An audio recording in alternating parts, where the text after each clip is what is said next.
ओम शांति। 28 अगस्त 2023 के ईश्वरीय महावाक्य। पहले सुनते हैं मुरली के मुख्य पॉइंट्स। बाबा ने कहा, जब तक बाप पर पूरा निश्चय नहीं है तो समझो वह स्वर्ग के लायक भी नहीं है। जो बाप को ही नहीं जानते तो वर्षा कैसे पाएंगे? जरूर उनके भाग्य में ही नहीं है। अभी पारसनाथ बाबा तुम सबको पारस बुद्धि बना रहे हैं, परंतु इसमें भी कोई सूर्यवंशी, कोई चंद्रवंशी तो कोई दास दासी बनेंगे। यह सारा मदार पुरुषार्थ पर है। कोई कोई में बुरी आदतें होती हैं। अगर कोई में काम की या चोरी आदि की आदत है तो वह फिर यहाँ ठहर ना सके। तुम्हें कभी भी लोभवश चोरी आदि नहीं करनी है। किसी को भी ज्ञान सुनाने से पहले होशियार बन उसकी नब्ज देखनी है। चेक करो उनका बुद्धि योग कहाँ भटकता तो नहीं।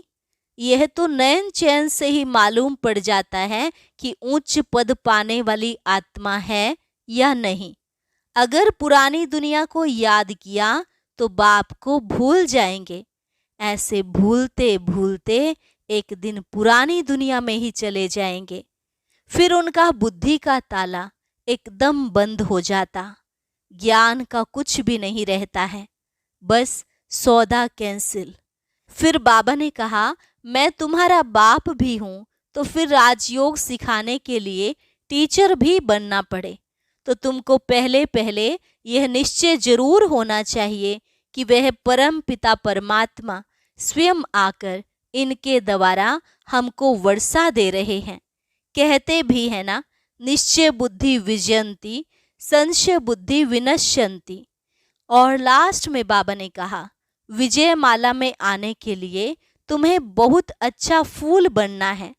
तुम्हें कदम कदम पर श्रीमत पर चलना है, नहीं तो चलते चलते माया तुमको गिरा देगी।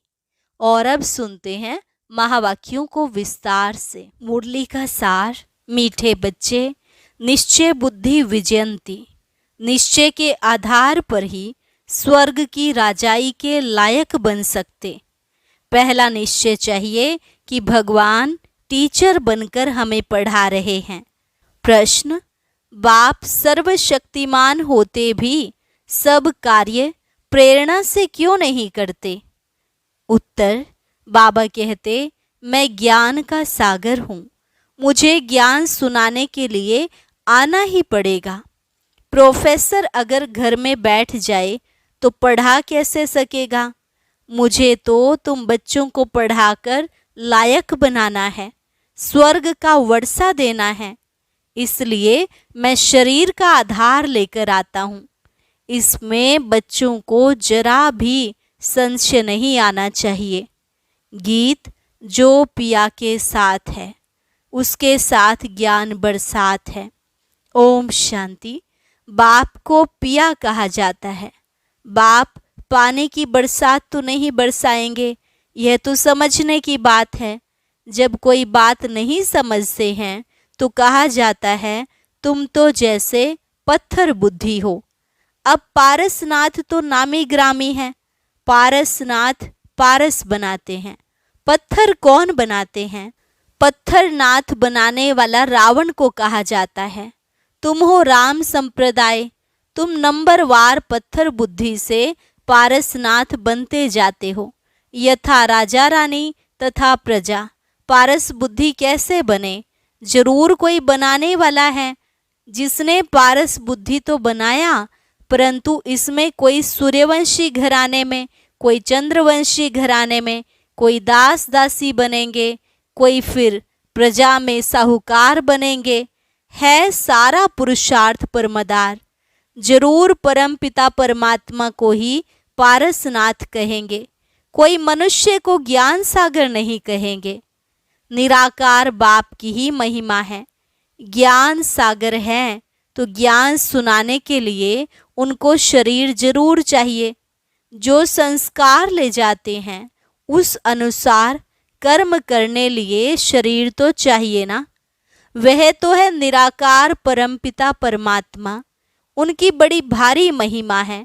सबका बाप एक निराकार, परंतु वह भी तो आत्मा है ना। आत्मा ही ऑर्गन्स द्वारा कहती है यह मेरे बच्चे हैं। बाप ने समझाया है, मनुष्य ब्राह्मणों को खिलाते हैं, उनमें आत्मा को बुलाते हैं, फिर उनसे पूछते हैं। अच्छा ना भी पूछें, ब्राह्मण तो खिलाते हैं ना। समझो किसका पति मर जाता है तो कहते हैं मैं पति का श्राद्ध खिलाती हूँ। अच्छा तुम्हारा पति तो मर गया, फिर किसको बुलाएंगी? आत्मा को व शरीर को। समझ की बात है ना, जरूर आत्मा को बुलाएंगी ना, शरीर तो खत्म हो गया।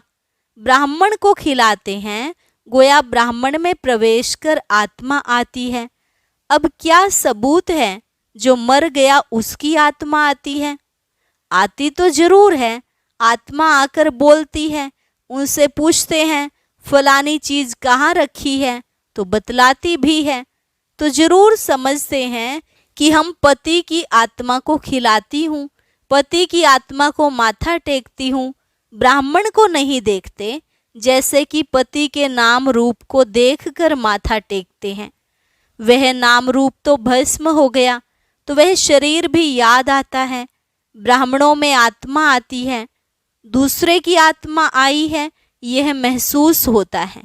अब आत्मा आई तो जरूर विश्वास रखना पड़ता है। तुम बच्चों को भी समझाया जाता है कि परम पिता परमात्मा है निराकार, उनको अपना शरीर नहीं है तो वर्षा कैसे देवें? तो जरूर शरीर का आधार लेना पड़े। पहले तो बरोबर निश्चय चाहिए कि परम पिता परमात्मा है, वह इन द्वारा वर्षा देने आया है, प्रेरणा से तो नहीं देंगे। उनको तो आकर पढ़ाना है, ज्ञान सागर है ना। यह समझने की बातें हैं। जिसकी तकदीर में भविष्य उच्च प्रारब्ध नहीं है तो वह समझ नहीं सकेंगे। इनकी आत्मा कहती है कि मैं ज्ञान सागर नहीं हूँ, वह परम पिता परमात्मा कहते हैं मैं ज्ञान का सागर हूँ, परंतु मैं निराकार ऊपर से बैठ प्रेरणा से कैसे पढ़ाऊँ? ऐसे तो कभी पढ़ाई होती नहीं। प्रोफेसर घर बैठ जाए तो प्रेरणा से पढ़ा सकेंगे क्या? जरूर स्कूल में आना पड़े ना।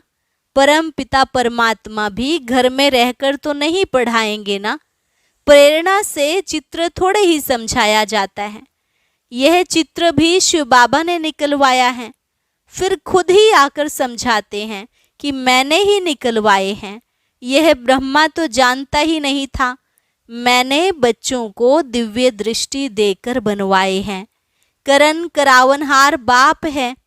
पहले बाप समझाते हैं कि मैं हूँ तुम आत्माओं का बाप, नहीं तो तुम बच्चों को वर्षा कैसे मिले? मंदिर भी बरोबर हैं, इनकी आत्मा का मंदिर है, बाकी सब जीव आत्माओं के मंदिर हैं। क्योंकि जीव आत्मा जन्म मरण में आती है, परमात्मा नहीं आता है, तो उनका रूप निराकार ही रखा है। तो बाप कहते हैं मैं तुम्हें राजयोग सिखलाता हूँ। यह बाबा भी कहते, मैं भी सीख रहा हूँ। अब इसमें प्रेरणा व शक्ति की तो बात नहीं है। अगर कोई कहे कि शक्ति आती है तो वर्षा कैसे मिलेगा? यह बाप तो कहते हैं मैं तुम्हें राजयोग सिखलाता हूँ। भगवानुवाच है तो जरूर शरीर में आना पड़े। ऐसे नहीं कि इनमें शक्ति है, यहाँ तो पढ़ाई की बात है। मैं तुम्हारा बाप हूँ, फिर मुझे टीचर भी बनना पड़े। सबको प्रेरणा कैसे दूँ? फिर तो सबको एक जैसा पढ़ाना पड़े। यह तो राजधानी स्थापन हो रही है, कोई को दास दासी बनना पड़े, कोई को प्रजा बनना पड़े। कोई भी अगर पूछना चाहते हैं तो बाबा से पूछ सकते हैं कि हम कहाँ तक लायक बने हैं। सूर्यवंशी व चंद्रवंशी व दास दासी बनेंगे। अगर हम इस समय शरीर छोड़ें तो क्या पद पाएंगे? बाबा से आकर पढ़ें तो बाबा पढ़ाई के अनुसार बता सकते हैं। स्कूल में बच्चे मास्टर को कहेंगे कि मास्टर जी हम कितने मार्क्स से पास होंगे? मास्टर अबाउट बता देगा कि तुम पूरा पढ़ते नहीं हो, इसलिए इतने मार्क्स कैसे मिलेंगे। खुद भी समझेंगे कि बरोबर हम पूरा पढ़ता नहीं हूँ, हर एक की दिल बोलेगी। बेहद का बाप भी बता सकते हैं। कोई को तो बाबा कहते हैं, तुम बहुत अच्छा फूल हो, विजय माला में तुम इतने नंबर में आ सकते हो। इस समय के अनुसार, क्योंकि चलते चलते गिर भी पड़ते हैं ना। बाबा के बहुत बच्चे देखो आज हैं नहीं, क्योंकि श्रीमत पर ना चले और काम के वश व देह अभिमान के वश हो गए, कोई लोभ मोह के वश हो गए। माया ऐसी है जो चोरी भी करा देती है। यह सब माया कराती है। कहते हैं ना, कख का चोर सो लख का चोर। कोई कोई में बुरी आदतें होती हैं, कोई में काम की आदत होती तो यह भागा। वह यहाँ ठहर ना सके, लोभवश चोरी भी कर लेते हैं। माया चोरी कराती है। माया की प्रवेशता है ना। पहले नंबर, देह अभिमान को छोड़ते नहीं। बाबा कहते हैं अपने को आत्मा निश्चय करो। आत्मा इमॉर्टल है, शरीर मार्टल है। तुम देही अभिमानी बनो। कोई तो 2-3 मास में ही देही अभिमानी बन जाते हैं, कोई फिर 25 वर्ष में भी नहीं बनते। एक ही कोर्स बहुत बड़ा है जो 50-60 वर्ष चलता है। पढ़ाई के कोर्स और पढ़ाने वाले टीचर को न जाना तो पढ़ेगा क्या। इस बाबा को जानने से तो शिव बाबा को भी जाने, जिसके साथ बुद्धि योग लगाना है। हमें विश्व का मालिक बनना है तो कोई मनुष्य तो नहीं बनाएंगे। जब तक निश्चय नहीं हुआ है तब तक गोया कुछ भी नहीं समझा है। 20-25 वर्ष वालों को भी पूरा निश्चय नहीं बैठा है, हिलते रहते हैं। अभी अभी निश्चय, अभी अभी संशय। बाबा समझाते हैं, तुम गॉड फादर कहते हो तो तुम आत्माएं उनके बच्चे ठहरे। वह तुम्हारा बाप है। सब लिखो कि हाँ, हमारा एक वही गॉड फादर है। फादर से वर्षा मिलता है स्वर्ग की राजधानी का, तो जरूर राजयोग सिखाया होगा ना। बाप ही सिखलाएंगे। जब तक बाप पर पूरा निश्चय नहीं है तो समझो वह स्वर्ग के लायक नहीं है। बाप को ही नहीं जानते तो वर्षा कैसे पाएंगे। बाप तो आते हैं वर्षा देने, परंतु लेते नहीं, क्योंकि भाग्य में नहीं है। निश्चय बुद्धि विजयंती, संशय बुद्धि विनश्यंती। पहले पहले बाप को तो जानो। निराकार बाप परम पिता परमात्मा है ना, वह आकर पढ़ाते हैं। वर्षा उनसे मिलता है, उनको राजयोग सिखाना है। इसमें प्रेरणा की तो कोई बात ही नहीं। टीचर घर में बैठ पढ़ाए, यह तो इम्पॉसिबल है। बाबा कहते हैं कि मैं आता हूँ, मेरा मंदिर भी है। निराकार तो कुछ कर ना सके, इसलिए शरीर लेना पड़ता है। नहीं तो मेरे में जो सृष्टि चक्र का ज्ञान है वह मैं सिखलाऊं कैसे। जरूर तन में आना पड़े। बच्चे वृद्धि को पाते रहते हैं, 1-2 को लेकर आते रहते हैं। जो देवी देवता धर्म का होगा उसका ही सैपलिंग लगेगा। जो आकर ब्राह्मण बनते हैं उन्हों का ही कलम लगता है। ब्राह्मणों का पिता है ब्रह्मा, ब्रह्मा का बाप है शिव बाबा। तो रूहानी बाप और जिस्मानी बाप भी है। तुम शिव बाबा के रूहानी बच्चे हो और ब्रह्मा की आत्मा भी शिव बाबा का बच्चा है। फिर जिस्मानी भी ब्राह्मणों का बाप है, जिससे यह ब्रह्मा कुमार कुमारियां निकले। तुम ब्रह्मा के बच्चे शिव बाबा के पोत्रे हो। वर्षा उनसे मिलता है। यह भी समझ की बात है ना। बाबा से कोई भी बच्चा पूछे कि मैं किस पद को पाऊंगा तो बाबा बता देंगे। कोई नए नए को ले आते हैं, बात मत पूछो, एक बार मिलने से ही तीर लग जाता है। कैसे अच्छे पत्र लिखते हैं। बाबा फलाने ने ऐसी अच्छी बातें सुनाई जो पक्का निश्चय हो गया। अब आप आए हो, आपसे हम पूरा वर्षा लेकर ही छोड़ेंगे। बाबा से कभी मिले भी नहीं हैं तो भी ऐसे ऐसे पत्र लिखते हैं, तो समझा जाता है यह सिक्की लधा बच्चा है, सैपलिंग अच्छा है, झट समझ जाते हैं। श्रीनगर का सेंटर खुला, वहाँ के नए नए बच्चों ने पत्र लिखा है। बस अब तो मिलने लिए अट्रैक्शन रहती है, सिर्फ यह बंधन है। कारण भी लिख देते हैं। जो देवता धर्म के होंगे वही आएंगे, जो श्री कृष्णपुरी में आने वाले होंगे वही ब्रह्मापुरी में आएंगे, ब्रह्मपुरी नहीं। कोई कोई ब्रह्म कुमारी लिखते हैं, यह तो रोंग है। ब्रह्म तो तत्व है, उसकी कुमारी कैसे होगी? प्रजापिता ब्रह्मा तो मशहूर है, प्रजापिता तो यहाँ ही होगा ना। प्रजापिता ब्रह्मा के बच्चे ब्रह्मा कुमार कुमारियाँ, अर्थात परम पिता परमात्मा शिव की शक्तियाँ। शक्ति मिलती है शिव बाबा से, इनकी ब्रह्मा की आत्मा से नहीं। तो याद शिव बाबा को करना है, इससे ही हम पतित से पावन होंगे। इस समय तो सभी पाप आत्माएं हैं, सभी का जन्म विकार से होता है। यह बातें कोई झट समझ जाते हैं, कोई तो कुछ भी समझते नहीं। यह नॉलेज बड़ी वंडरफुल है। भगवान को भक्ति का फल देने के लिए आना पड़ता है। बच्चों को पढ़ाते हैं, कहते हैं मैं तुम्हारा बाप भी हूँ, टीचर भी हूँ और सतगुरु भी हूँ। सभी को वापस ले जाने के लिए आया हूँ, इसलिए लिबरेटर भी कहते हैं। सो प्रेरणा से थोड़े ही लिबरेट करेंगे। स्कूल में भी वृद्धि होती है, लेकिन पुरानी दुनिया को याद किया तो बाप को भूले। आखिर भूलते भूलते पुरानी दुनिया में ही चले जाते हैं। फिर ज्ञान का कुछ भी नहीं रहता है, बस सौदा कैंसिल। बाप को जो दिया वह वापस ले लेते हैं।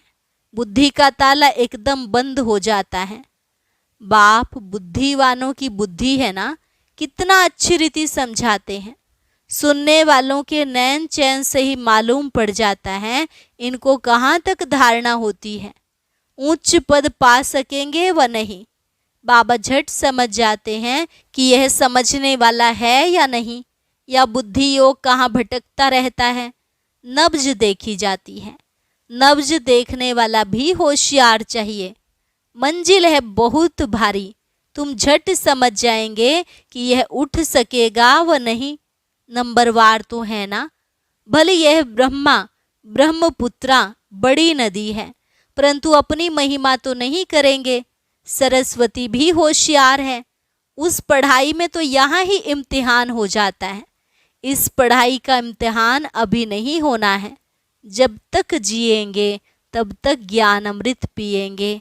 अच्छा, मीठे मीठे सिकिलधे बच्चों प्रति माता पिता बाप दादा का याद प्यार और गुड मॉर्निंग। रूहानी बाप की रूहानी बच्चों को नमस्ते। रूहानी बच्चों की रूहानी बाप दादा को नमस्ते नमस्ते, गुड मॉर्निंग। धारणा के लिए मुख्य सार। पहली पॉइंट, किसी भी पुरानी आदत के वशीभूत हो उल्टा कर्म नहीं करना है। देह अभिमान की आदत को छोड़ देही अभिमानी रहने का पूरा कोर्स करना है। दूसरी पॉइंट, निश्चय में कभी भी हिलना नहीं है। जब तक जीना है पढ़ाई पढ़नी और पढ़ानी है। वरदान, करावनहार की स्मृति द्वारा सदा बेफिक्र बादशाह बनने वाले निश्चय बुद्धि निश्चिंत भव। करावनहार की स्मृति द्वारा सदा बेफिक्र बादशाह बनने वाले निश्चय बुद्धि निश्चिंत भव। ब्राह्मण जीवन अर्थात बेफिक्र बादशाह। जैसे ब्रह्मा बाप बेफिक्र बादशाह बने तो यही गीत गाते रहे, पाना था सो पा लिया, काम क्या बाकी रहा। सेवा का काम भी जो बाकी रहा हुआ है वह भी करावनहार करा रहे हैं और कराते रहेंगे। सदा स्मृति रहे, बाप करावनहार बन हमारे द्वारा करा रहे हैं तो बेफिक्र हो जाएंगे। निश्चय है यह कार्य होना ही है, हुआ ही पड़ा है, इसलिए निश्चय बुद्धि निश्चिंत बेफिक्र रहो। स्लोगन, अपनी सर्व कमजोरियों से किनारा करना है तो बेहद की वैराग्य वृत्ति को धारण करो। अपनी सर्व कमजोरियों से किनारा करना है तो बेहद की वैराग्य वृत्ति को धारण करो। अच्छा, ओम शांति। अब सुनते हैं आज का अव्यक्त ज्ञान मोती। इसके लिए ऊपर दिए गए बॉक्स पर क्लिक करें।